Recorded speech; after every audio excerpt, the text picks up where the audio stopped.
നമസ്കാരം. ലൈവ് വാർത്തയിലേക്ക് സ്വാഗതം. ഞാൻ പാർവതി. പ്രധാന വാർത്തകൾ.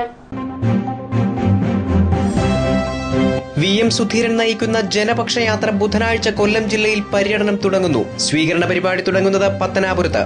ജനപക്ഷയാത്രയെ സ്വീകരിക്കാൻ പത്തനാപുരത്ത് ഒരുക്കങ്ങൾ പൂർത്തിയായതായി കോൺഗ്രസ് നേതാക്കൾ.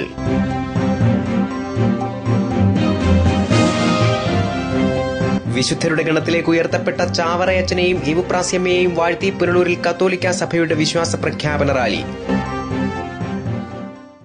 ജാർഖണ്ഡിൽ വെച്ച് ശാരീരിക അസ്വസ്ഥതകളെ തുടർന്ന് മരണപ്പെട്ട ജവാൻ തലവൂർ സ്വദേശി ശശികുമാറിന്റെ ഭൌതിക ശരീരം സൈനിക ബഹുമതികളോടെ സംസ്കരിച്ചു. VM സുധീരൻ നയിക്കുന്ന ജനപക്ഷയാത്ര ബുധനാഴ്ച കൊല്ലം ജില്ലയിൽ പര്യടനം തുടങ്ങും. പത്തനാപുരത്താണ് സ്വീകരണ പരിപാടി തുടങ്ങുന്നത്. പത്തനാപുരത്ത് കല്ലുംകടവിൽ രാവിലെ 9-ന് ജനപക്ഷയാത്രയെ കോൺഗ്രസ് പ്രവർത്തകർ സ്വീകരിക്കും. ജില്ലയിലെ പര്യടനം തുടങ്ങുന്നത് പത്തനാപുരത്താണ്. 11 മണിക്ക് യാത്ര പുനലൂരിലെത്തും. മാർക്കറ്റ് ജംഗ്ഷനിലാണ് സ്വീകരണം. അഞ്ചൽ ആയൂർ വഴി 3 മണിക്ക് നിലമേലിലെത്തുന്ന സുധീരനും സംഘവും വൈകിട്ട് 4:30-ന് കൊട്ടാരക്കരയിൽ മണികണ്ഠനാൽത്തറയിലും പ്രസംഗിക്കും. ന്യൂസ് ഡെസ്ക് ലൈവ് വാർത്ത. കൊല്ലം ജില്ലയിലെ പര്യടനം ബുധനാഴ്ച പത്തനാപുരത്ത് തുടങ്ങുന്ന ജനപക്ഷയാത്രയെ സ്വീകരിക്കാൻ ഒരുക്കങ്ങൾ പൂർത്തിയായതായി കോൺഗ്രസ് നേതാക്കൾ വാർത്താസമ്മേളനത്തിൽ അറിയിച്ചു. വാർത്താസമ്മേളനത്തിന്റെ പ്രസക്ത ഭാഗങ്ങൾ: മതേതര കേരളം, ലഹരി വിമുക്ത കേരളം, അക്രമരഹിത കേരളം, വികസിത കേരളം എന്ന സന്ദേശങ്ങൾ ഉയർത്തിയാണ് VM സുധീരന്റെ ജനപക്ഷയാത്ര. ബഹുമാനായ കേരള പ്രദേശ് കോൺഗ്രസ് കമ്മിറ്റിയുടെ പ്രസിഡന്റ് VM സുധീരൻ നയിക്കുന്ന ജനപക്ഷയാത്ര ഡിസംബർ 3 രാവിലെ 9-10 മണിക്ക് കല്ലുംകടവിൽ എത്തിച്ചേരും. ഞങ്ങളുടെ യോഗം 9 മണിക്ക് ആരംഭിക്കും. ഞങ്ങൾ വളരെ വ്യക്തമായി തന്നെ ഇതിനകത്ത് പറഞ്ഞിട്ടുണ്ട്. മതേതര കേരളം, അക്രമരഹിത കേരളം, മദ്യത്തോട് വിട ചൊല്ലുന്ന മാനവ സംസ്കാരം എന്നീ സന്ദേശവുമായിട്ടാണ് ഞങ്ങൾ ജനങ്ങളെ സമീപിക്കുന്നത്. മാത്രമല്ല, കേരളത്തിലെ കഴിഞ്ഞ 3.5 വർഷക്കാലം ഐക്യ ജനാധിപത്യ മുന്നണിയുടെ ഗവൺമെന്റ് നടത്തിയിട്ടുള്ള വികസന പ്രവർത്തനങ്ങൾ ജനങ്ങളുടെ ഇടയിലെ ചൂണ്ടിക്കാണിച്ചുകൊണ്ടുമാണ് KPCCയുടെ പ്രസിഡന്റ് ഈ സന്ദേശ യാത്ര നടത്തുന്നത്. പത്തനാപുരം നിയോജകമണ്ഡലത്തിൽ 161 ബൂത്ത് കമ്മിറ്റികളാണ് ഉൾപ്പെടുത്തിക്കൊണ്ടത്. 161 ബൂത്ത് കമ്മിറ്റികളാണ് ഉള്ളത്. 8 പഞ്ചായത്തുകൾ, 9 കോൺഗ്രസിന്റെ മണ്ഡല കമ്മിറ്റികൾ. ഈ ഓരോ ബൂത്തിൽ നിന്നുമുള്ള KPCCയുടെ ഫണ്ട് കളക്ട് ചെയ്തിട്ട് സാധാരണക്കാരായ ജനങ്ങളിൽ നിന്നും പിരിവ് നടത്തി ആ പൈസ സ്വരുക്കൂട്ടി മണ്ഡലം കോൺഗ്രസ് പ്രസിഡന്റുമാർ അത് ശേഖരിച്ച് ബ്ലോക്ക് കോൺഗ്രസ് കമ്മിറ്റി പ്രസിഡന്റ് വഴി നിലവിൽ KPC പ്രസിഡന്റ് ഞങ്ങൾ അന്നേ ദിവസം ഏൽപ്പിക്കും. അപ്പോൾ ഈ 161 ബൂത്തിൽ നിന്നും ഫണ്ടുകൾ കളക്ട് ചെയ്ത് ഞങ്ങൾ കഴിഞ്ഞു.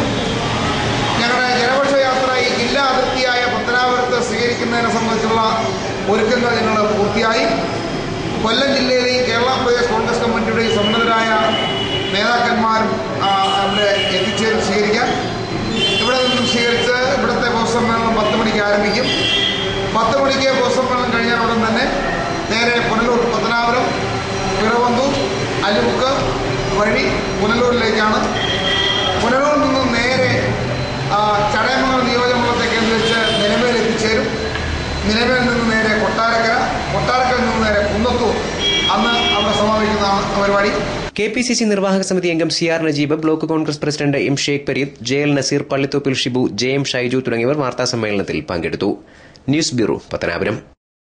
വിശുദ്ധരുടെ ഗണത്തിലേക്ക് ഉയർത്തപ്പെട്ട ചാവറയച്ചനെയും ഏവുപ്രാസ്യമ്മയെയും വാഴ്ത്തി പുനലൂരിൽ കത്തോലിക്ക സഭ വിശ്വാസ പ്രഖ്യാപന റാലി സംഘടിപ്പിച്ചു.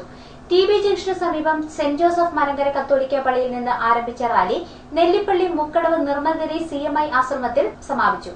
സീറോ മലബാർ സഭ കൊല്ലം ആയൂർ ഫെറോനയുടെയും ലത്തീൻ മലങ്കര വിഭാഗങ്ങളുടെയും സംയുക്ത ആഭിമുഖ്യത്തിൽ നടത്തുന്ന കൃതജ്ഞതാ ശുശ്രൂഷയുടെ ആരംഭമായാണ് വിശ്വാസ പ്രഖ്യാപന റാലി സംഘടിപ്പിച്ചത്. കൊല്ലം ആയൂർ ഫെറോന വികാരി റവറൻ ഫാദർ വർഗീസ് കൈതപ്പറമ്പിൽ ഉദ്ഘാടനം ചെയ്തു. പുനലൂർ രൂപതാ ബിഷപ്പ് ഡോക്ടർ സിൽവിസ്റ്റർ പൊന്നുമുത്തൻ അനുഗ്രഹ പ്രഭാഷണം നടത്തി. BR പ്രസാദ് ചാവറ അനുസ്മരണ പ്രഭാഷണം നടത്തി. റാലിക്ക് reverend father Joseph Nalpathamkulam, reverend father Sony Palathra, reverend father Mathew Marottimuttil, father Mathew Vithuvettickal, Joseph Alunkal, Babu Kizhakkeppuram, Tony Koithra തുടങ്ങിയവർ നേതൃത്വം നൽകി. News bureau, Punalur.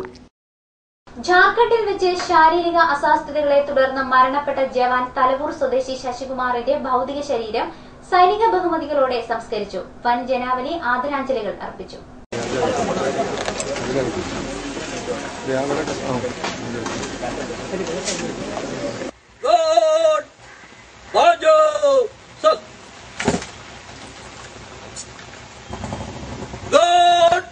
Formation. Halt. Let's go. Halt. Formation. Halt. Let's go. Halt. Formation. Halt. Let's go. Halt. Good. Bonjour. Sir. പാണ്ഡിത്തിട്ട Koyikkal വീട്ടിൽ 44-കാരനായ ശശികുമാർ ആണ് മരിച്ചത്. ജാർഖണ്ഡിൽ നിന്ന് വിമാനമാർഗം തിരുവനന്തപുരത്തെത്തിച്ച ഭൌതിക ശരീരം ബന്ധുക്കളും സൈനികോദ്യോഗസ്ഥരും ചേർന്ന് ഏറ്റുവാങ്ങി. കൊട്ടാരക്കരയിൽ നിന്ന് പൌരാവലിയുടെ നേതൃത്വത്തിൽ വിലാപയാത്രയായി കൊണ്ടുവന്ന ഭൌതിക ശരീരം രാവിലെ 10 മണിയോടെ ശശികുമാറിന്റെ മാതൃവിദ്യാലയമായ Thalavoor Devivilasam vocational higher secondary സ്കൂളിൽ പൊതുദർശനത്തിന് വെച്ചു. അകാലത്തിൽ മരണപ്പെട്ട ധീരജവാന് അന്ത്യാഞ്ജലി അർപ്പിക്കാൻ വിദ്യാർത്ഥികളും അധ്യാപകരും സ്നേഹിതരുമടക്കം വൻ ജനാവലിയാണ് സ്കൂൾ അങ്കണത്തിൽ എത്തിയത്. 11 മണിയോടെയാണ് ശശികുമാറിന്റെ ഭൌതിക ശരീരം വീട്ടിലെത്തിച്ച് സംസ്കരിച്ചത്. BSF ബാംഗ്ലൂർ യൂണിറ്റിൽ സേവനമനുഷ്ഠിക്കുന്നതിനിടെ തെരഞ്ഞെടുപ്പ് ഡ്യൂട്ടിക്കായാണ് ശശികുമാർ ജാർഖണ്ഡിലേക്ക് പോയത്. അവിടെ വെച്ച് ശാരീരിക അസ്വസ്ഥതകൾ അനുഭവപ്പെട്ടതിനെ തുടർന്ന് സൈനിക ആശുപത്രിയിൽ പ്രവേശിപ്പിച്ചെങ്കിലും ശനിയാഴ്ച മരണം സംഭവിക്കുകയായിരുന്നു. കോയിക്കൽ വീട്ടിൽ പരേതനായ ഭാസ്കരൻ പിള്ളയുടെയും ദേവകിയമ്മയുടെയും മകനാണ്. സജിതാകുമാരിയാണ് ഭാര്യ. അനുശ്രീ, ശരത് KS എന്നിവർ മക്കളാണ്. സംസ്കാര ചടങ്ങിൽ രാഷ്ട്രീയ സാമൂഹ്യ രംഗത്തെ നിരവധി പ്രമുഖർ പങ്കെടുത്തു. News bureau, Pathanapuram. പുനലൂർ നഗരസഭയിലെ മൈലക്കൽ വാർഡിൽ PWD റോഡിന്റെ ടൈലിംഗ് തുടങ്ങി. നമ്മുടെ റോഡ് നാം സംരക്ഷിക്കുക എന്ന മുദ്രാവാക്യം ഉയർത്തി ബോധവൽക്കരണ പരിപാടിയും നടന്നു. ചടങ്ങിൽ Canara bank chief manager TS രാധാകൃഷ്ണന് യാത്രയയപ്പ് നൽകി. PWDയുടെ 8 ലക്ഷം രൂപ വിനിയോഗിച്ചാണ് മൈലക്കൽ വാർഡിലെ റോഡുകളിൽ ഇന്റർലോക്ക് ടൈലുകൾ പാകുന്നത്. യാത്രയയപ്പ് സമ്മേളനം നഗരസഭാ ചെയർപേഴ്സൺ രാധാമണി വിജയാനന്ദ് ഉദ്ഘാടനം ചെയ്തു. നമ്മുടെ റോഡ് നാം സംരക്ഷിക്കുക എന്ന പേരിൽ സംഘടിപ്പിച്ച ബോധവത്കരണ പരിപാടിയിൽ PWD executive engineer DS Rajeev സംസാരിച്ചു. നമ്മുടെ റോഡ് പണികളിൽ അല്ലെങ്കിൽ റോഡ് പണിഞ്ഞതിന് ശേഷം നമുക്കുണ്ടാകുന്ന ഏറ്റവും വലിയ ബുദ്ധിമുട്ടെന്ന് പറയുന്നത് ഇത് സംരക്ഷിക്കുന്നതിനകത്താണ്. പല കാര്യങ്ങളാണ് അതിനകത്ത്. ഒന്ന്, ഓട പണിഞ്ഞിട്ടാലോ ഓടയിലുണ്ടാകുന്ന വെള്ളം സുഗമമായി ഒഴുകിപ്പോകാതെ അത് തടസ്സപ്പെടുത്താനുള്ള കാരണങ്ങൾ അതാണ്. രണ്ടാണ്. ഒന്ന്, കരമാലിന്യം. രണ്ട്, തൊട്ടടുത്ത വീടുകളിലെയും പാർശ്വങ്ങളുടെ വീടുകളിലെയും ഉണ്ടാകുന്ന ജലമാലിന്യങ്ങൾ. കുളിമുറി, കക്കൂസ്, അടുക്കളയിലെയൊക്കെ വേസ്റ്റുകളൊക്കെ ഇങ്ങനെ റോഡിലോട്ട് കടത്തിവിടുക. അങ്ങനെ വരുന്ന ജലമാലിന്യങ്ങളും അതിനോടൊപ്പം തന്നെ കരമാലിന്യം ഞാൻ ഉദ്ദേശിച്ച പ്ലാസ്റ്റിക്കാണ്. വീടുകളിൽ നിന്ന് റോഡുകളിലേക്ക് തുറക്കുന്ന സീവേജ് പൈപ്പുകൾ സ്വന്തം പുരയിടങ്ങളിൽ കുഴിയെടുത്ത് മലിനജലം സംസ്കരിക്കാവുന്ന നിലയിലേക്ക് മാറ്റി സ്ഥാപിക്കുക, മഴവെള്ളം സംഭരിക്കാനുള്ള സംവിധാനം പുരയിടങ്ങളിൽ ഉണ്ടാക്കുക തുടങ്ങിയവ വാർഡിൽ പ്രാവർത്തികമാക്കാൻ യോഗം തീരുമാനിച്ചു. TS Radhakrishnan, DS Rajeev, Simon Thomas, J Younis എന്നിവരെ ക്ഷേമകാര്യ standing committee chairman D Dineshan പൊന്നാട അണിയിച്ച് ആദരിച്ചു.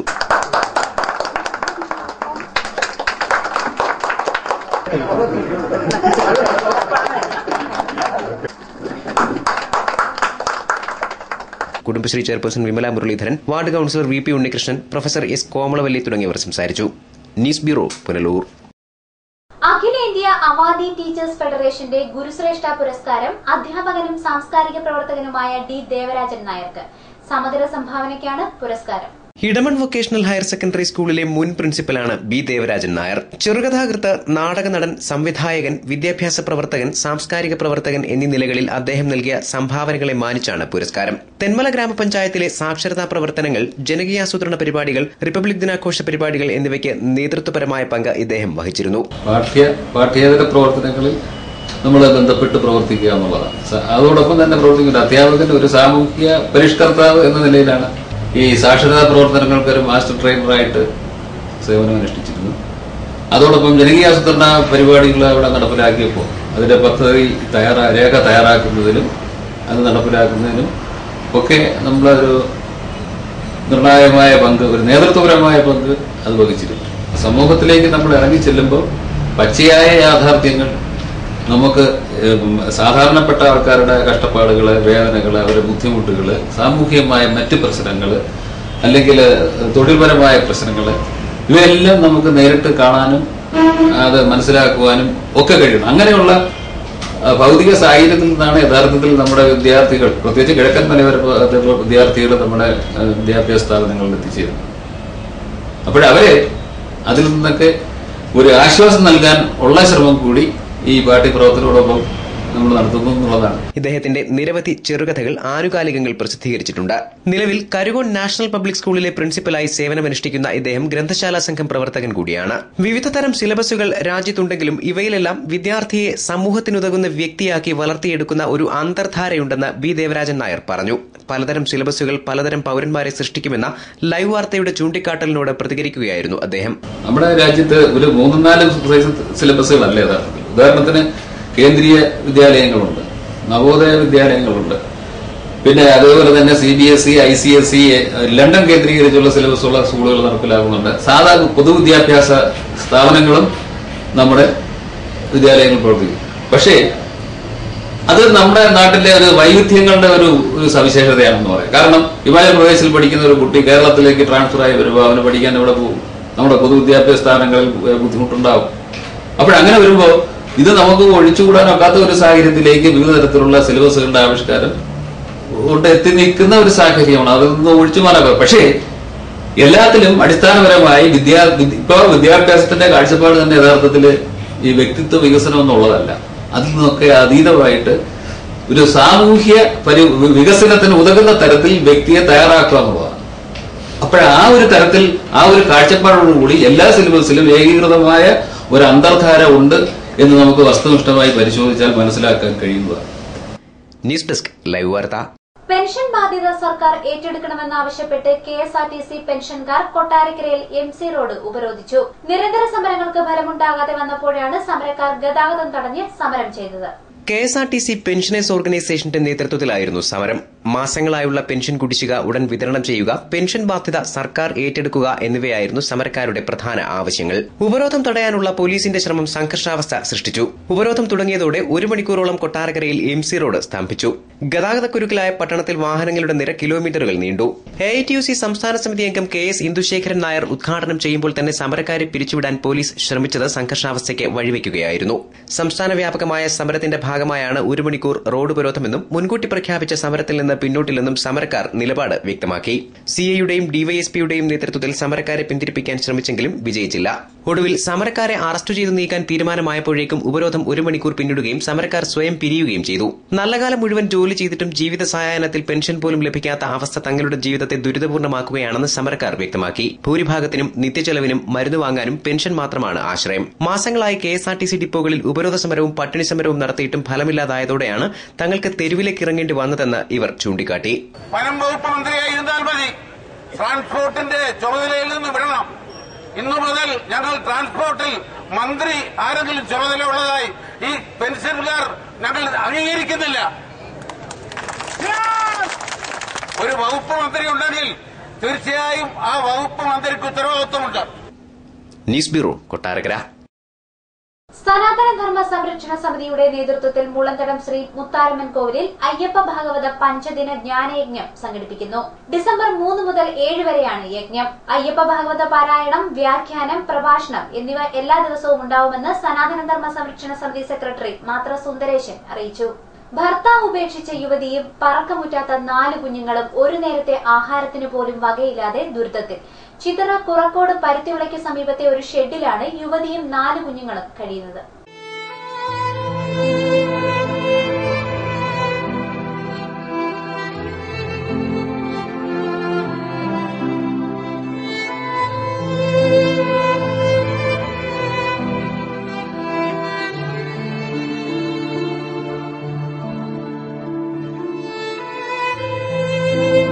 പത്തു വർഷം മുമ്പാണ് കുമ്മിൽ സ്വദേശിയായ മധു ആജിതയെ വിവാഹം കഴിച്ചത്. 10 മാസം മുമ്പ് ഇയാൾ ആജിതയെയും കുട്ടികളെയും ഉപേക്ഷിച്ചു പോയി. അന്നു മുതൽ ആജിത 8 വയസ്സുകാരൻ ആരോമൽ, 3 വയസ്സുകാരി അമൃത, 2 വയസ്സുകാരി ആതിര, 10 മാസം പ്രായമായ അരുൺ കൃഷ്ണൻ എന്നീ മക്കളെയും കൊണ്ട് തിനവിള അംഗൻവാടിക്ക് സമീപം സ്വകാര്യ വ്യക്തിയുടെ കനിവിൽ തോട്ടിന്റെ കരയിൽ ഒരു ഷെഡിലാണ് താമസം. കോരിച്ചൊരിയുന്ന മഴയത്തും പൊരിവെയിലത്തും 4 കുട്ടികളെയും മാറോട് ചേർത്ത് പ്ലാസ്റ്റിക് കൊണ്ട് മറച്ച ഷെഡിൽ ആജിത കഴിയുന്നു. യുവതലമുറയ്ക്ക് ഏറെ പരിചിതമല്ലാത്ത ക്ഷാമകാലത്തെന്ന പോലെ പുഴുങ്ങിയ ചീനിയാണ് ഇവരുടെ പ്രധാന ആഹാരം. പ്രദേശവാസികളായ ചിലർ കൊടുക്കുന്ന ഭക്ഷണവും വസ്ത്രവും അല്പം ആശ്വാസമാകുന്നു.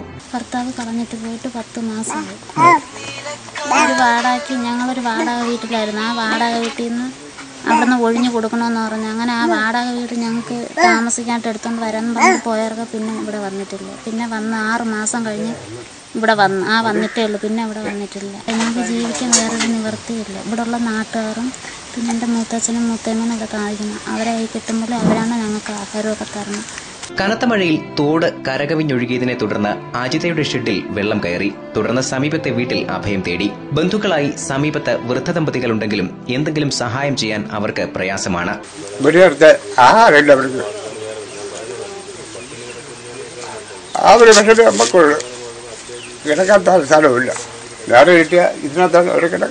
നാളുകൾക്ക് മുമ്പ് മധുവിന്റെ കൂട്ടുകാരനെ കണ്ട അജിത അയാളെക്കുറിച്ച് അന്വേഷിച്ചു. തന്നെയും കാത്ത് അജിതയും കുട്ടികളും കഴിയണ്ട, താൻ മറ്റൊരു വിവാഹം കഴിച്ചു എന്ന മറുപടിയാണ് സുഹൃത്ത് വഴി അജിതയ്ക്ക് ലഭിച്ചത്. കണ്ടപ്പോഴേ കൂട്ടുകാരൻ്റെ അടുത്ത് പറഞ്ഞെന്ന് അവളെ കാണണമെങ്കിൽ പറയണേ, എന്നെ പ്രതീക്ഷിച്ച് ഇനി അവളടുത്ത് അവളെ മക്കളടുത്ത് ഇരിക്കരുത്, ഞാൻ സംബന്ധം കഴിച്ച് എനിക്കൊരു കൊച്ചുണ്ടെന്ന് അങ്ങ് പറഞ്ഞേക്കാൻ പറഞ്ഞു.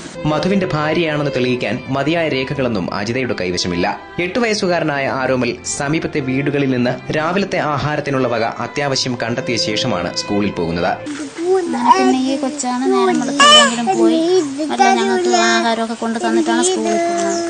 സമീപവാസികളുടെ സഹായത്താൽ എത്ര നാൾ ഇങ്ങനെ തുടരുമെന്നതാണ് അജിതയുടെ മുന്നിലെ ചോദ്യം. വളരെ കഷ്ടപ്പെട്ടാണ് അവർ ജീവിക്കുന്നത്. ഈ അടുത്ത സമയത്ത് തന്നെ ഒരു ദിവസം പാമ്പ് ഇവർ ദേഹത്തൂടെ കയറിപ്പോയി. മഴയും കാറ്റും വെയിലും എല്ലാം വന്നാൽ അവർക്ക് ഒരു താങ്ങുമില്ലാരും. അത് അധികാരികളുടെ ഭാഗത്തു നിന്നായിരുന്നാലും എന്തെങ്കിലും അർജന്റായിട്ട് ചെയ്യണമെന്നാണ് എൻ്റെ ഒരു അഭിപ്രായം പേഴ്സണലി. കാര്യം നാളെ എന്തെങ്കിലും ആയിക്കഴിഞ്ഞാൽ ഇതിനകത്ത് ആരാണ് ഇതിന് റെസ്പോൺസിബിലിറ്റി? ഒരു കാറ്റ് വീശിയാൽ നിലംപൊത്തുന്ന അവസ്ഥയിലുള്ള ഷെഡിൽ രാത്രി ഭീതിയോടെയാണ് കഴിയുന്നത്. മറ്റൊരു വാസസ്ഥലം കിട്ടുന്നതുവരെ ഇവിടെ കഴിയാൻ ഭൂവുടമ നൽകിയ അനുമതിയാണ് അജിതയ്ക്കുള്ളത്.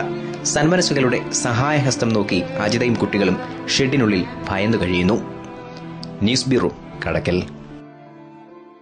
വേണമെങ്കിൽ ചക്ക വേരിലും കായ്ക്കും. അതിലും വലിയൊരു അത്ഭുതമാണ് വാഴവിളയിലെ ഒരു പ്ലാവ് കാട്ടിയത്. ഇവിടെ ചക്കയിലാണ് ഇല പിടിച്ചത്.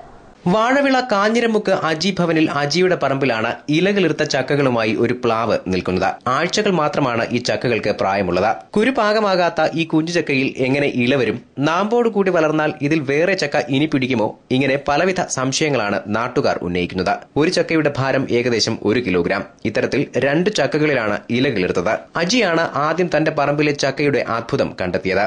എന്തായാലും കാര്യം നാട് മുഴുവൻ പാട്ടായി. നാട്ടുകാർ അജിയുടെ വീട്ടിലേക്ക് അത്ഭുത ചക്ക കാണാൻ വണ്ടി വിളിച്ചു വരെ എത്തിയത്രേ. കൊച്ചൊരിലയായിട്ടാണ് വന്നത്. അത് കഴിഞ്ഞിട്ട്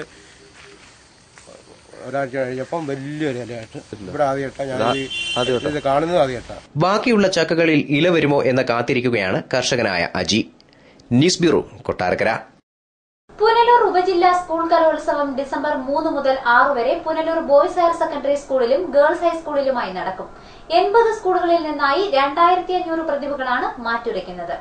ഡിസംബർ 3 മുതൽ 6 വരെ തീയതികളിൽ പുനലൂർ ബോയ്സ് ഹയർ സെക്കൻഡറി സ്കൂളിലും ഗേൾസ് HSലും വേണ്ടി നടക്കുകയാണ്. ഈ പുനലൂർ ഉപജില്ലയിൽപ്പെട്ട 80 സ്കൂളുകളിലെ വിദ്യാർത്ഥികളാണ് നമ്മുടെ ഈ കലാമേളയിൽ അവരുടെ കലാപരിപാടികൾ മാറ്റിവെച്ച് നോക്കുന്നത്. ഏതാണ്ട് 2500ഓളം വിദ്യാർത്ഥികൾ ഈ മേളയിൽ പങ്കെടുക്കുന്നുണ്ട്. 3-ാം തീയതി രാവിലെ 8 മണിക്ക് പതാക ഉയർത്തുന്നതോടുകൂടി ഈ കലാമേളയ്ക്ക് അരങ്ങ് തുടങ്ങുകയാണ്. 4-ന് രാവിലെ 9 മണിക്ക് നഗരസഭാ ചെയർപേഴ്സൺ രാധാമണി വിജയാനന്ദന്റെ അധ്യക്ഷതയിൽ KB ഗണേഷ് കുമാർ MLA ഉദ്ഘാടന സമ്മേളനം ഉദ്ഘാടനം ചെയ്യും. കലാമേള ജില്ലാ പഞ്ചായത്ത് പ്രസിഡന്റ് S ജയമോഹൻ ഉദ്ഘാടനം ചെയ്യും. Pathanapuram block panchayat president Asha Sasidharan, Anchal block panchayat president KN Vasavan, ജില്ലാ പഞ്ചായത്ത് വികസനകാര്യ standing committee chairman advocate Biju K Mathew, Punalur നഗരസഭാ കൌൺസിലർമാർ, ജില്ലാ പഞ്ചായത്ത് അംഗങ്ങൾ, താലൂക്ക് സമാജം ഭാരവാഹികൾ, പുനലൂർ AEO തുടങ്ങിയവർ സംസാരിക്കും. 6-ന് സമാപന സമ്മേളനം PTA പ്രസിഡന്റ് D ദിനേശന്റെ അധ്യക്ഷതയിൽ അഡ്വക്കേറ്റ് K രാജു MLA ഉദ്ഘാടനം ചെയ്യും. ഈ പങ്കെടുക്കുന്ന കുട്ടികൾക്ക് 4 ദിവസവും ഭക്ഷണം കൊടുക്കാനുള്ള സൗകര്യങ്ങൾ ക്രമീകരിച്ചിട്ടുണ്ട്. ഉച്ചഭക്ഷണമാണ് പ്രധാനമായിട്ടുള്ളത്. അതുപോലെ തന്നെ വൈകിട്ട് 3-3:30 മണിയാകുമ്പോഴത്തേക്ക് കുട്ടികൾക്ക് ചായയും മറ്റെന്തെങ്കിലും ലഘുഭക്ഷണം കൂടി കൊടുക്കാനും കൂടി ഭക്ഷണ കമ്മിറ്റി തീരുമാനം എടുത്തിട്ടുണ്ട്. സമയക്രമം അനുസരിച്ച് തന്നെ പ്രോഗ്രാം നടത്തുന്നതിന് വേണ്ടുന്ന സജ്ജീകരണങ്ങൾ പ്രോഗ്രാം കമ്മിറ്റിയുടെ ഭാഗത്തുനിന്ന് നടത്തിയിട്ടുണ്ട്. News bureau, Punalur. പ്രധാന വാർത്തകൾ ഒരിക്കൽ കൂടി.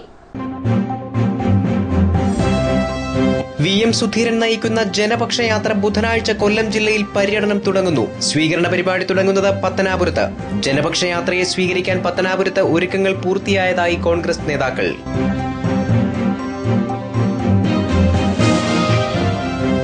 വിശുദ്ധരുടെ ഗണത്തിലേക്ക് ഉയർത്തപ്പെട്ട ചാവറയച്ചനെയും ഏവുപ്രാസ്യമ്മയെയും വാഴ്ത്തി പുനലൂരിൽ കത്തോലിക്ക സഭയുടെ വിശ്വാസ പ്രഖ്യാപന റാലി. ജാർഖണ്ഡിൽ വെച്ച് ശാരീരിക അസ്വസ്ഥതകളെ തുടർന്ന് മരണപ്പെട്ട ജവാൻ തലവൂർ സ്വദേശി ശശികുമാറിന്റെ ഭൌതിക ശരീരം സൈനിക ബഹുമതികളോടെ സംസ്കരിച്ചു. വാർത്തകൾ സമാപിക്കുന്നു. കൂടുതൽ വാർത്തകൾക്കും ദൃശ്യങ്ങൾക്കും www.livevarta.com സന്ദർശിക്കുക. നമസ്കാരം.